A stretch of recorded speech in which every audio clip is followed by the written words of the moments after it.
So we saw in the previous video that the house prices were distributed over the area in an interesting way, certainly not a kind of linear way.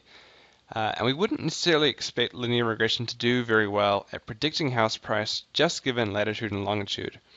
We can kind of develop that intuition more by plotting the relationship between latitude and house prices, which doesn't look very linear, or the longitude and the house prices, which also looks pretty nonlinear.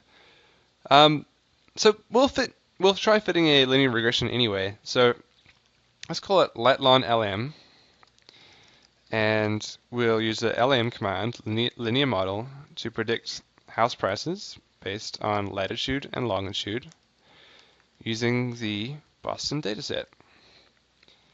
And if we take a look at our linear regression, we see the r squared is around 0.1, which is not great. The latitude is not significant, which means the north-south differences aren't going to be really used at all. Longitude is significant, and it's negative, which we can interpret as we go towards the ocean, as we go towards the east, house prices decrease linearly. So this all seems kind of unlikely, but let's work with it. So let's see how this linear regression model looks on a plot. So let's plot the census tracts again. Okay. Now, remember before we had, from the previous video, we plotted the above median house prices. So we're going to do that one more time. The median was 21.2.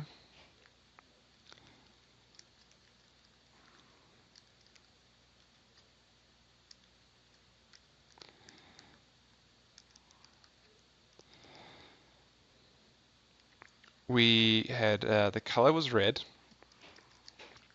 and we used solid dots. Ha, whoops. See what I did there? I used the plot command instead of the points command, and it plotted just the new points. I meant to do plot the original points and use the points command to plot it on top of the existing plot. Okay, so that's more like it. So now we have the median values, we have the above median value census tracts. So, okay, we want to see now, the question we're gonna ask and then plot is, what does the linear regression model think is above median? So we could just do this pretty easily. We have latlon lm has a field fitted values. And this is what the linear regression model predicts for each of our 506 census tracts. So we'll plot these on top.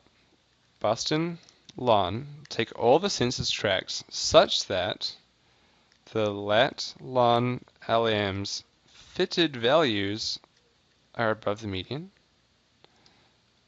Take the latitudes too.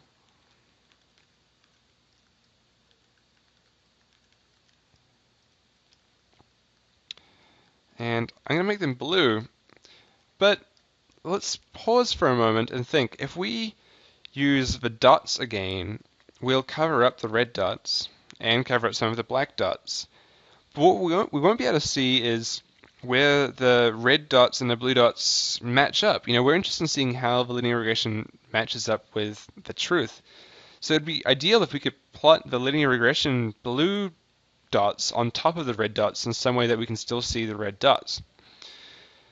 It turns out that you can actually pass in characters to this PCH option. So since we're talking about money, let's plot dollar signs instead of points. And there you have it. So the linear regression model has plotted a dollar sign for every time it thinks a census tract has above median value. And you can see that indeed there's you can see the sharp line that the linear regression defines, and how it's pretty much vertical because remember before the latitude variable was not very significant in the regression. So that's interesting and pretty wrong. One thing that really stands out is how it says Boston is mostly above median.